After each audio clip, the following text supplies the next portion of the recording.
Welcome to Woman to Woman. Tonight we're at the Fourth Mansion with Maurice Perkins of Inner City Youth Adult Foundation. We're here to discuss issues and concerns of our community. The Woman to Woman show airs every Thursday night, and we welcome all of you to our show. Tonight's guest is Annette Freeman and Wanda McMurray. And Mr. Perkins is going to give you the background of their lives and their stories as we bring them to you tonight from the Split Mansion. Thank you. Yes, we are here this evening. We want to talk about the violence here in Chicago and some of these child murders and what is going to be the plan going forward. Now, I have with me Miss Annette Freeman, the mother of Dantrell Davis, who was killed by a sniper's bullet in Cabrini Green, and that was where the gang truce developed from. Her son and her, they brought everybody together based on their pain and a 7-year-old being murdered in the neighborhood. And all the gang leaders talk about they run this and they run that. They didn't run anything because it kind of like ran itself.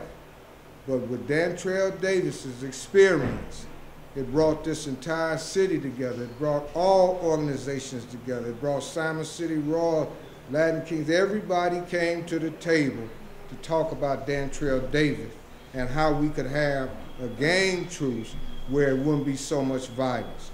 I'm asking Ms. Freeman to kind of look into the possibilities of making herself a spokesman as she did then, because the violence in Chicago certainly needs a representative that is about anti-violence. And I think Ms. Annette Freeman is that person. And I also have with me Ms. Wanda McMurray, who's the mother of Leonard Clark. Leonard Clark was one of the most racially violated beatings in Bridgeport in the last 50 years. And Ms. Murray, her son, everybody came together. We got with Mr. Caruso, we got with the white people in Bridgeport, we went to several meetings and churches, and we brought Cardinal George in, and we really tried to bring some sanity. So I got Ms. McMurray here because Leonard now is doing pretty good, but it was 10 people involved with what happened to Leonard Clark. But once Mr. Caruso was caught up, they didn't want anybody else because he was a big-time union leader, and they wanted to see him go down, and they wanted to see his son go down. So we're going to be trying to work on this racial violence as well, because racial violence is basically financial. And we have to deal with it from that point, because those are things that we're not getting. And I just wanted Miss McMurray here because she really worked hard. It was a tragic time, and I just hope we can go forward. Today, we'll examine a just claim of an unprovoked, violent, racially motivated attack on a black man in Chicago. A child, really. 13-year-old Leonard Clark, brutalized by older teens. And we'll also examine the lackluster efforts aimed at convicting the perpetrators of this crime.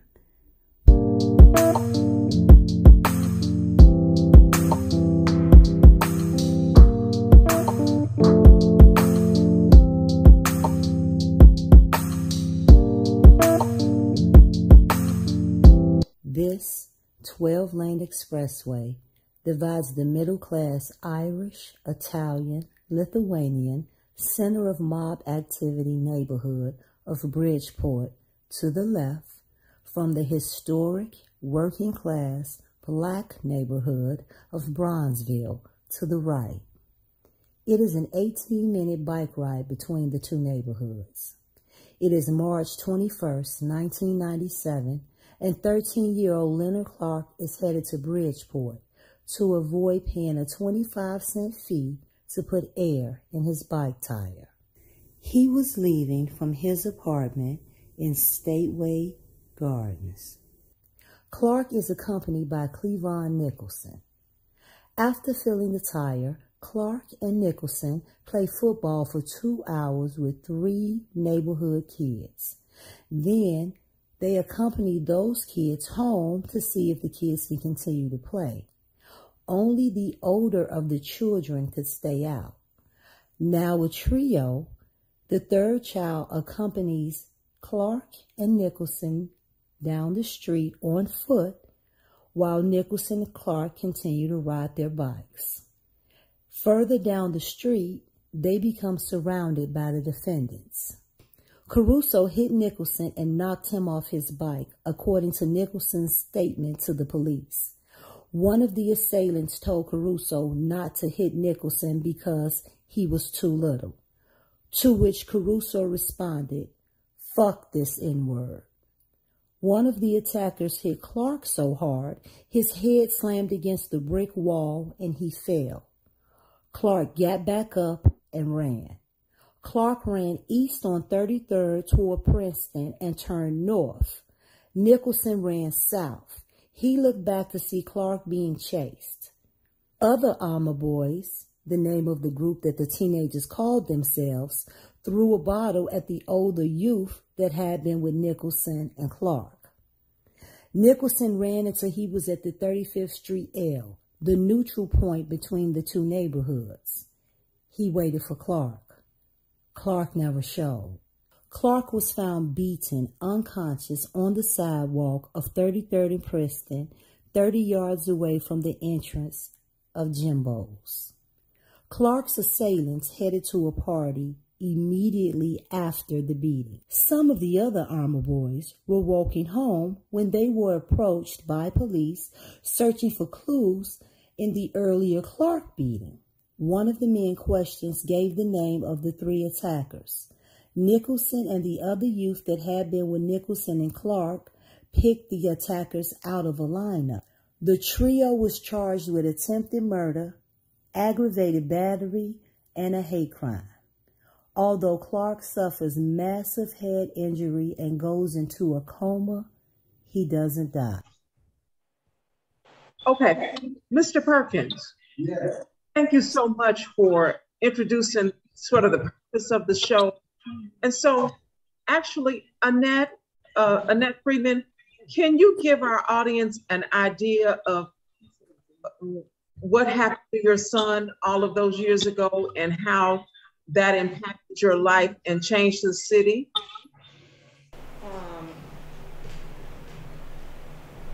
Well, that day, I was taking my son to school, 8 o'clock in the morning. At this time, we was living in Cabrini Green, and I'm gonna take that off. We were living in Cabrini Green, and I was taking my son to school. And 8 o'clock in the morning, only kids are out and parents that taking their kids to school. And it wasn't all the way time to go to school, but we were just standing downstairs. And he was on the side of me, and within moments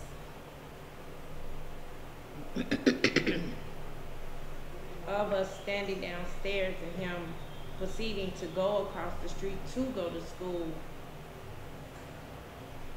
there were gunshots, 8 o'clock in the morning.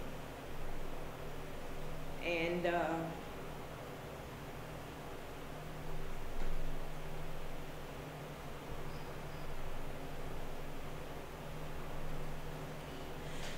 it was shots, and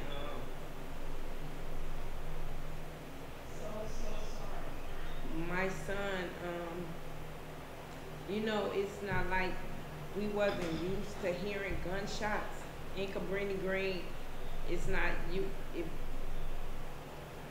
wasn't like you know, media call him Dantrell Davis, but his name is Dan. His nickname is Danny. It wasn't not like Danny wasn't used to it, and wasn't trained by me, his dad, and the people in our building to know what to do when we hear gunshots. But it came so fast, it came so unexpectedly at the wrong time. School time, 8 o'clock in the morning. Okay. Okay, so how old was he at that time, Annette? 7. He had just made 7. He was only 7 in a couple of months. 7 years old.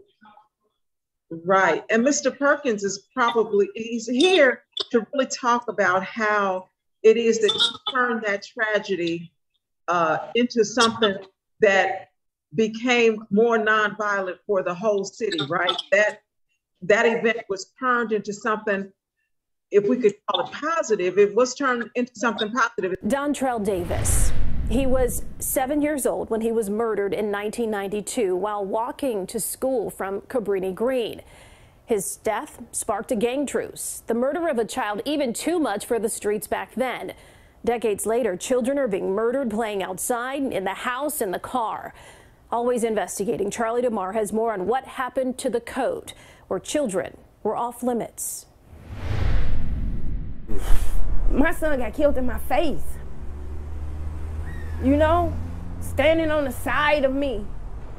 Annette Freeman was walking her son Dontrell Davis to school in 1992 from their Cabrini Green Projects home when Anthony Garrett, perched up in a high-rise, shot and killed the 7-year-old. I think of Danny every day. Dontrell's killer later confessing that he was aiming for a rival gang member. When Danny died, I'm telling you, these black kings, these black men, they stood up. Because they looked at Danny, this is my son, this could be my nephew, my grandchild. Danny's death sparking outrage. It led to the demolition of the Cabrini Green Projects and even ignited a truce between the gangs. And that truce lasted for at least 3 to 4 years. Everybody was embarrassed. Maurice Perkins helped facilitate that truce. They cooperated. It was the thing to do at the time. So did Wallace Gator Bradley. How y'all doing? A former gangster disciple. We met him as he got his shoe shined. The reason that it worked in the 90s, because everyone was a part of it. Kids, women, elderly, was off limits. You didn't touch him? Didn't touch them. But with at least 8 children under the age of 10 shot in the city in just 2 weeks, some are asking if that code still carries any weight. This is something that we got to do. Gator catches up with some friends on Calumet. That 1-year-old that got killed. His conversations of late have focused on kids getting shot. He says the rule still applies. We as men got to put it down and say, that still exists. It never left. We all got a responsibility. We all got a responsibility, man. But it never left. In 1 week, them babies dropped. Man, y'all, I don't know what to do. I don't know what to do, I don't know what to say. With every child shot recently, Freeman forced to remember that October walk to school in '92. People need to let these men stand up and take control again, because it worked. Do you think it could work today? I know it could work today, and it could work in even a greater preponderance. How did we keep kids safe after Danny's death? Dontrell's killer was convicted and sentenced to 100 years in prison. Chicago police still looking for the shooters involved in these most recent high-profile cases involving kids. We are live tonight from Dearborn and 16th. Charlie DeMar, CBS 2 News. Thank you, Charlie. Okay, you decided that you were going to take life back. Is that what you decided? That life was taken to you, and instead of becoming a victim, you decided that you would take life back. That's what I hear. And so, Mr. Perkins, how did you help her do that? Well, we started moving around the city, going into different enclaves. Larry Hoover was a part of it. Jeff Ford, all the old timers that I had grew up with, they were a part of the truce. My uncle. And Shorty Freeman is her uncle, and Jerome Freeman. I'm sorry. Jerome Freeman. Let me correct that. Jerome Freeman. Okay.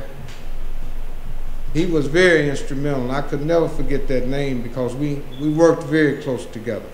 So at that point, all the men got together. It sounded like there was a coalition of strong men that decided that the violence needed to end, and you all got out to do something about it. Talk about that, Mr. Perkins. It was gang leadership.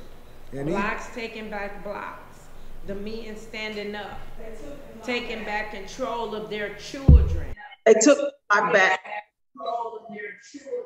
And so tell us, Mr. Perkins, how long was there a truce? What did we? I would say the truce lasted about 18 months. And I just put an article on the wall back there where the chief neurosurgeon doing all the brain gunshot wound injuries at Cook County Hospital, he wrote a statement in the paper to let them know that the truce did work, because I have another picture back there where Mayor Daley is telling us that wasn't nothing we gonna do work, and it was working. We will go to break in about 2 minutes, but you're saying, and I just want to reiterate the point, the mayor at the time, Mayor Daley, was not on board with the truce. Is that right? He didn't believe that it could work. Communities and all of that, so they fought us tooth and nail. We got a picture back there on that wall with me and Mayor Daley at the crime summit, and we were arguing because everything that we were doing, he was discounted as that, you know, it was just a ploy to get the police off the gangs trail. But everybody was committed, and that's why it worked, and that's why the chief neurosurgeon at Cook County Hospital said when the child was killed and the gangs came together, that it was less injuries for quite a while. Yes. And I put that up today because I just want people to know that it was effective. And daily, just anything anybody was doing, you know, black, and in terms of trying to bring some sanity to anything, he didn't like that. He thought he was the boss, the father, and everything. So, you know. Okay, I want to iterate in that because, like, we're gonna talk about how it worked and why it's not working now. That's right. And the reason why it's not working now is because they won't let our black men stand up and take care of their children. The police, the government, whoever, whatever, are not letting our black men stand up and take care of their own children.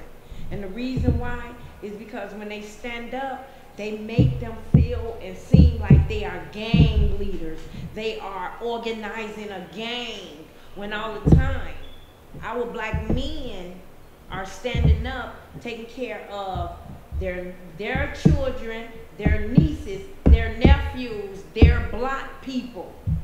It's not just about their children, it's about the community. But how can they stand up when every time they stand up for discipline, DCFS in there talking about you're whooping your kids, you're hitting them too hard. The police standing up, no, you're organizing a gang. When all the time you whooping your kids, you disciplining your nephews, we keep getting knocked down. Our black men are getting knocked down.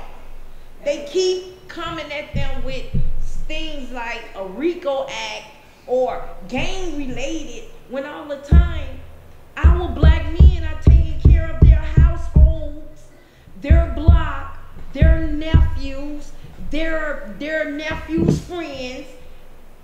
But society is not looking at them like that. They looking at them as gangs. They looking at them as leaders. They're looking at them as somebody that's against them. Fantastic. I think that what we did here, though, I think one of the things, thank you all, but also spreading the word that there was a time when the community came together and that there was a truce. There's no talk about it. You don't see any articles discussing that 18 months of peace. You don't, nobody, I bet you the people that will see this show don't know anything about that time. that was generated by the people themselves. And so that we can scientifically look at it and see how to reproduce it, how to duplicate that success. As Annette described, there's actually efforts to make sure that that success doesn't happen or come from us again. And so that's what shows like this will do in order to change that. They can put the word out in a way that, okay, so thank you so much. We're gonna be wrapping up the show. We got so many wonderful surprises. You know, Mr. Perkins, like we said so many times, we want to thank you for coming out. Annette Freeman, I think that this is just the beginning of you seeing how well you're going to be able to tell your story. And we're happy that you were able to make the time and come out with us today here at the Woman to Woman show. Thank you so much, Ms. Hayes, for interviewing. And lastly, my name is Jerry Hudson, and I am the founder of the High Park Writers Group. I thank you so much for listening. Bye-bye. Thank you so much. Mr. Perkins, as we move forward, as I listen to your story, it is the thing that we need to share with our young men and women, because the word structure is what they don't have. That's right. And discipline is a repetitive kind of action, and if it's a positive, repetitive action, you're going to get positive results. And see, just like the mayor, I gave her a list of 20 policemen that I know, some black, some white, that would help turn the tide of these events. But she is just like kind of missing the boat. Mm-hmm. And that's something that we're going to have to do as a unit. Yeah. See, you speak and you speak loud. Yeah. But I think as we develop this platform, the platform is developed so that your message is not just you. That's right. Is a group of people.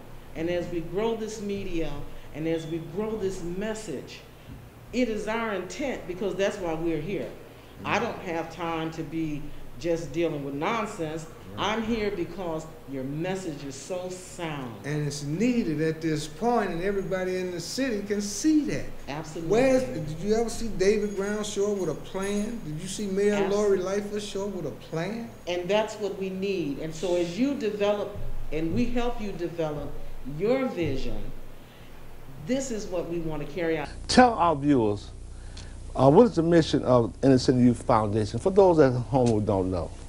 The mission of Inner City Youth Foundation is to upgrade the quality of life in the inner city communities that we serve. I see. And now, where are you located?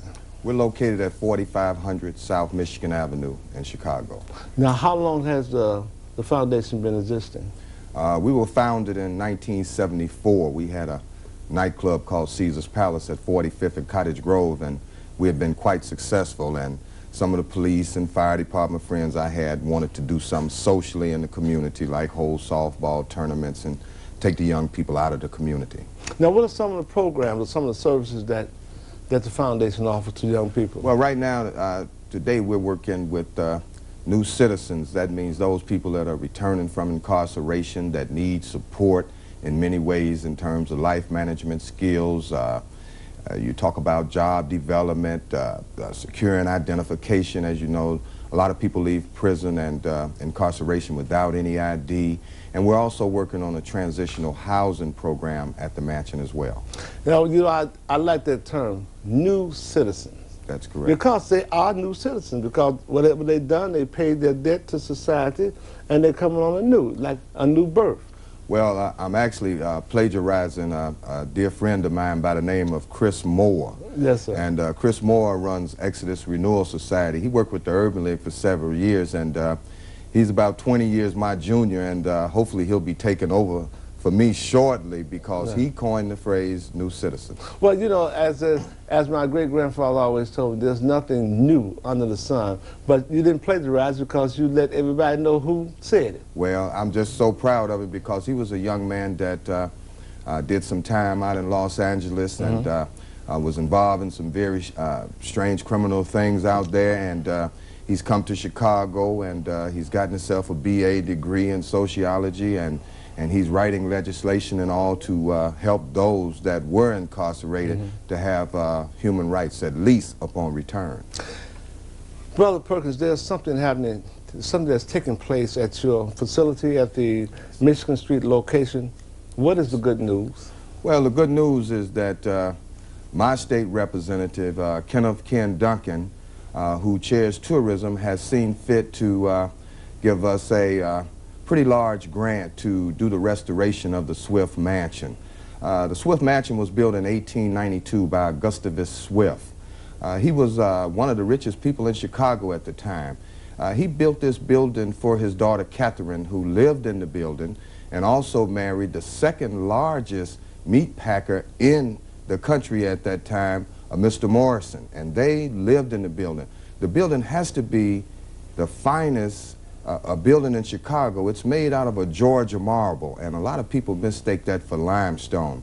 And it has hand-carved oak throughout, and it has some wood even more expensive than oak, which is birch, and it adorns the mantles and things like that in the building. And you know, we worked for 10 years trying to secure funds, and just thank God for Representative Ken Duncan, who brings a new wave leadership to the community and is aggressively securing funds for people in Bronzeville at this time where we have not been able to secure funds. Let me ask a question now.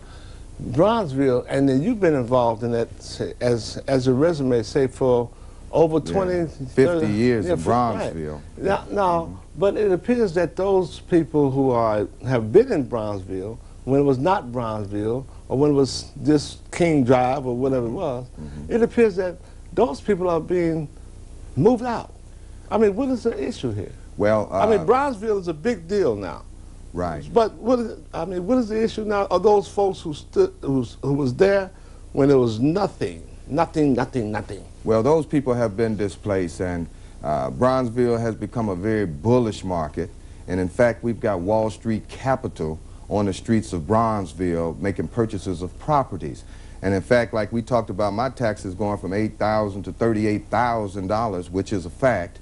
We're being displaced, and older residents like myself, we're expecting the city council, the General Assembly, or somebody to grandfather us in so we don't get caught in this Wall Street gold rush, because, you know, they're not playing the market no more. They're playing the bricks and mortar in Bronzeville, and they're really displacing a lot of people. As you go through South Shore and other people, you see people from public housing living out there and trying to maintain with very little training, very little support. Nobody's really helping them. They just were pushed out of CHA. I'm a part of the Hope 6 application that got the $1 billion in transformation funds. And, you know, they're really not bringing people in to deal with WASH and contract compliance and job development and things like that. But the Hope 6 application that they submitted to HUD that got them this $1 billion of transformation money said that they would be adhering to some rules, which they have not. Well, let me ask this question, and then we'll get on to some other stuff for the time is running out.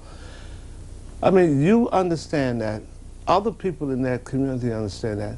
Why aren't some, the so-called, I hate to say leadership, or those who live, how come they're not following up? You know about the Hope 6 piece, how they playing with the money and what have you. Well, all roads in this town lead to the 5th floor now.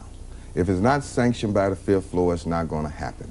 Our aldermen and people down there of color are just ornamentation to a person that is going to run this with an iron fist, and he's going to do what he sees fit, and he is uplifting the Hispanic community, basically, and he has no need for blacks to apply.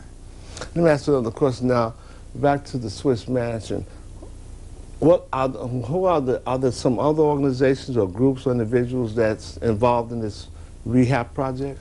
Well, you know, we got some of our Hispanic brothers out of there. I got my iron worker is a German guy from the north side that rides bikes, and he's all tattooed, and a lot of the brothers are looking at him. But we set out to be a multiracial company, and we've been certified by IDOT, and our chief estimator and engineer in the company, he's white.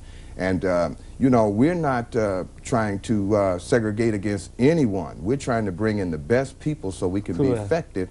And Community Bank over in Bridgeport, they extended us a line of credit to match the funds that we had gotten from State Representative Ken Duncan, and we're really doing things, and I try to temper the things I say based on, I get a lot of cooperation from the Caucasian community and other communities.